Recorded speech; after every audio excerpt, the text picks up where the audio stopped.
आवाज ऊंची हो तो कुछ लोग सुनेंगे, मगर बात ऊंची हो तो बहुत सारे लोग सुनेंगे। हाय गाइस, मैं नितेश राय द सक्सेस पॉइंट में एक बार फिर से आपका स्वागत है। ये जो कहानी है एक 24 साल के लड़के की है जो एक सेठ के यहाँ नौकरी करता है। इसके माँ बाप इस दुनिया में नहीं है। सबसे पहले अगर आप लोगों ने मेरे चैनल को सब्सक्राइब नहीं किया तो प्लीज मेरे चैनल को सब्सक्राइब कर दीजिए और बेल के आइकन को भी बजा दीजिए ताकि मेरी आने वाली वीडियो सबसे पहले आपके मोबाइल में। आज मैं एक छोटी सी मोटिवेशनल कहानी लेके आया हूँ। ये कहानी तो बहुत छोटी है मगर बहुत बड़ी बात कह जाती है, इसीलिए इस कहानी को आप पूरे ध्यान से सुने और पूरा सुने। ये कहानी है एक 24 साल के लड़के की जो एक सेठ के पास नौकरी करता है। उस दुनिया में इसके माँ बाप भी नहीं है और उसकी हालत कुछ अच्छी भी नहीं है। बस कमाता है, खाता है, फिर सो जाता है। उसने एक दिन 4 रोटी बनाई और सब्जी बनाई। जब उसने 4 रोटी और सब्जी बनाई और बना के रखा और कुछ नहाने के लिए चला गया तो ये थोड़ी देर में देखता है कि उसकी 4 रोटी में से 1 रोटी गायब है, मात्र 3 रोटी बचता है। फिर उसने अगला दिन भी देखा, वही कहानी, 4 में से 3 रोटी 1 रोटी गायब है। तो उसने सोचा कि आखिर ये हो क्या रहा। तो उस लड़के ने उस एक दिन पूरा ध्यान दिया कि देखे क्या। तो उसने देखा कि एक चूहा उसका 1 रोटी लेके जा रहा। तो उसने चूहे को बोला, आप ये मेरी रोटी लेके क्यों जा रहे हो। तो चूहे ने कहा, तुम ये क्या कर रहे हो, तुम ये मेरी क्यों, भाई तुम मेरी क्यों छीन रहे हो, मेरी रोटी मुझे तो ले जाने दो। लड़के ने कहा, भाई मेरी हालत तो वैसे भी बिल्कुल खराब है और अभी तो कुछ धंधा पानी भी अच्छा नहीं चल रहा है, तो आप अगर तुम ले जाओगे मेरा तो मैं क्या खाऊंगा। तो चूहे ने उसकी बात सुना तो बोला कि तुम्हारा तो बहुत समस्या है, लेकिन तुम्हारी सारी समस्या का हल एक ही आदमी दे सकता है पूरी दुनिया में। तो लड़का ने बोला, कौन दे सकता है। बोला, गौतम बुद्ध। तुम गौतम बुद्ध के पास जाओ, वो तुम्हारी सारी समस्या का समाधान करेंगे। लड़के ने कहा, सही बात है। फिर लड़के ने सेठ से 4-5 दिन की छुट्टी ली और खाना पीना खा के वो गौतम बुद्ध के से मिलने चल पड़े। रास्ता बहुत लंबा था, रात भी हो चुकी थी। तो उसके दूर में एक हवेली दिखाई दिया।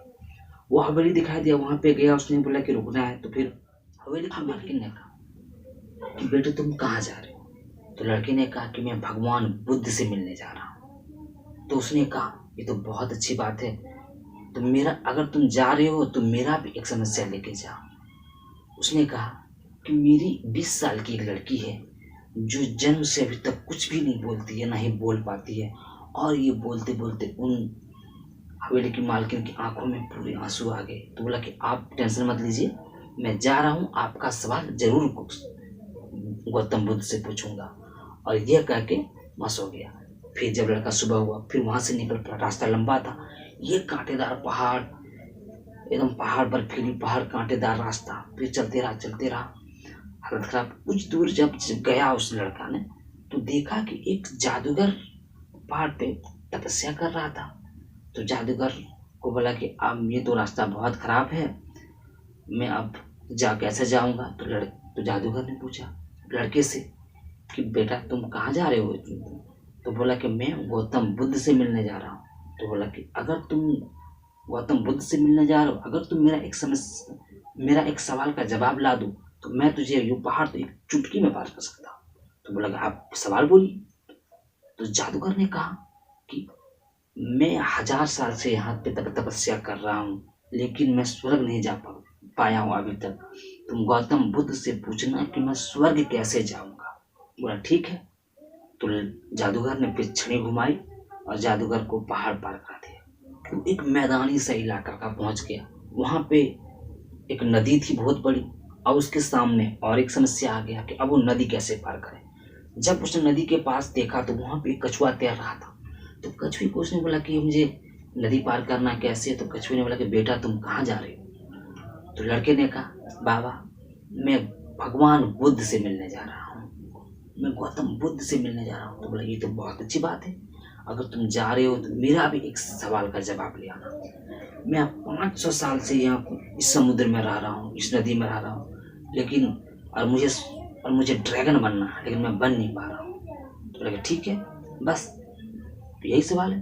तो फिर उन्होंने कछुए ने उस लड़के को पीठ पे दाया और नदी पार कर दी।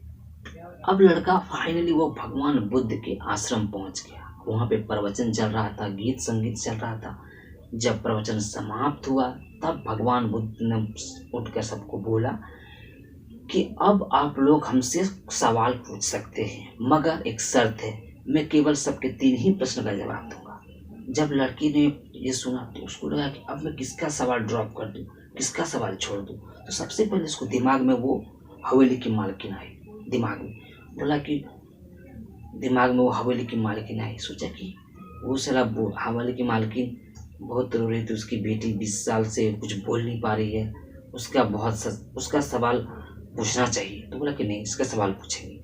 फिर तो उसके बाद आया और जादूगर का आया। तो जादूगर बोला कि ये तो 1000 साल से तपस्या कर रहा था, इसको भी स्वर्ग जाना है, इसका भी सवाल जरूरी है, इसको भी पूछना चाहिए।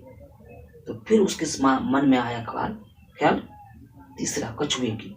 बोला कि इसका सवाल ड्रॉप कर देते हैं इसका। फिर बोला कि कछुआ 500 साल से वही समुद्र में घूम रहा, उसका सपना है कि वो ड्रैगन बने, तो ये भी सब देखा ना।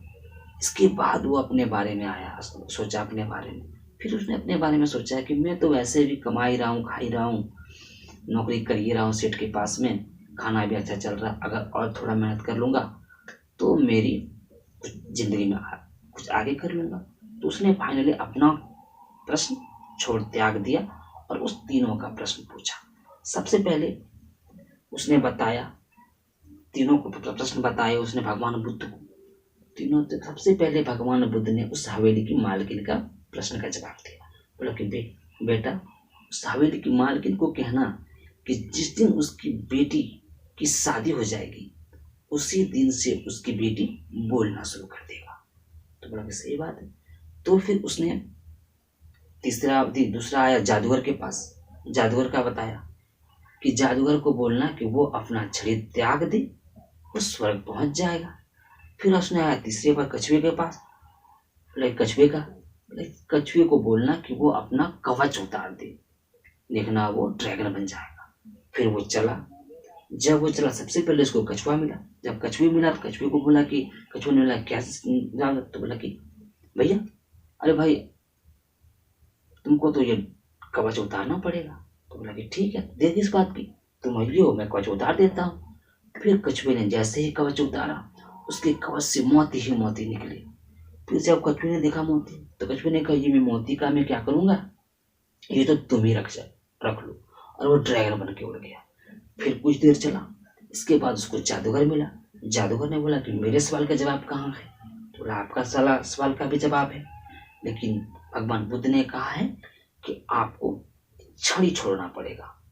तो बोला कि देर किस बात की, मैं तुरंत छड़ी देता हूँ, इस छड़ी को लेगा तुम ही रख लो छड़ी। उस लड़के को छड़ी दे दिया और जादूगर स्वर्ग चला गया। अब कुछ दूर चला जाने के बाद तीसरे बार बस हवेली की मालकिन के पास पहुंचा। तो बोला कि बेटा तुमने मेरा सवाल पूछा। हाँ माँ जी, मैंने पूछा। भगवान बुद्ध ने कहा है कि आपकी बेटी की जिस दिन शादी हो जाएगी उस दिन से ये बोलना प्रारंभ कर देगा, बोलना शुरू कर देगा। जब हवेली की मालकिन ने देखा तो बोला कि ये तो बहुत अच्छी बात है। तो बोला कि तो बहुत अच्छी बात है, तो उसके लिए दूल्हा। फिर उसने इधर उधर देखा, बोला अरे दूल्हा तो मेरे सामने खड़ा है, तुमसे अच्छा कोई दूल्हा हो सकता है नहीं ना। फिर अपनी बेटी को बुलाया और उसकी शादी करा दी। जैसे ही उसकी शादी कराई उसकी बेटी ने बोला आप तो वही हो ना जो परसों रात मेरे घर आए थे। तो बोला लड़के के जीवन में पैसा ही पैसा आ गया, मोतियों के कारण ताकत आ गई, जादूगर की छड़ी के कारण उसकी शादी भी हो गई। मतलब उस लड़के की पूरी जिंदगी सेटल हो गई। और ये कब संभव हुआ, जब तक उसने अपने सवालों का त्याग नहीं किया था। जैसे ही उसने अपने सवालों का त्याग कर दिया, अपने बारे में सोचना छोड़ दिया, उसके सारे सवालों के जवाब मिल गए, सारी खुशियां भी मिल गई उसके पास। कहते हैं ना, अगर समुद्र में के नाव सबसे ज्यादा सुरक्षित अपने किनारों में होते, लेकिन जब उसको नाव को अगर दूसरे किनारे जाना पड़ता है, जब उस नाव को दूसरे किनारे जाना पड़ता है तो पहले किनारे को उसको छोड़ना पड़ता है और उसके बहुत तूफान, बारिशें, बहुत सारी परिस्थितियों से लड़ना पड़ता है, तब जाके वो नई किनारे पे पहुंचता है, नई जगह पे पहुंचता है, नई ऊर्जा के साथ। तो वैसे ही अगर हमें भी अपने लाइफ में, अगर आपको भी अपने लाइफ में कुछ कमाल करना है, कुछ बेमिसाल करना, कुछ धमाल करना, तो सबसे पहले अपने बुरी आदतों को त्याग कीजिए, बैड हैबिट्स को छोड़िए, सुबह जल्दी उठिए, व्यायाम कीजिए और बहुत सारे जो काम है, जो आपकी बैड हैबिट्स, उसको पूरी तरह से छोड़िए। तो आप सच में एक दिन कामयाब होंगे, बेमिसाल होंगे, धमाल होंगे।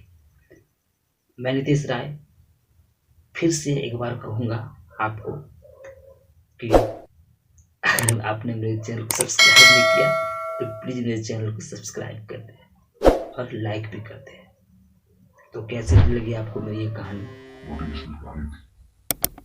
आपको ये कहानी अच्छी लगी तो प्लीज़ चैनल को सब्सक्राइब कर देना और लाइक भी कर देना। हम बहुत जल्द मिलते हैं नेक्स्ट स्टोरी के लिए नेक्स्ट वीडियो में। ठीक है, तब तक के लिए आप मुझे दीजिए अलविदा। जय हिंद, जय भारत।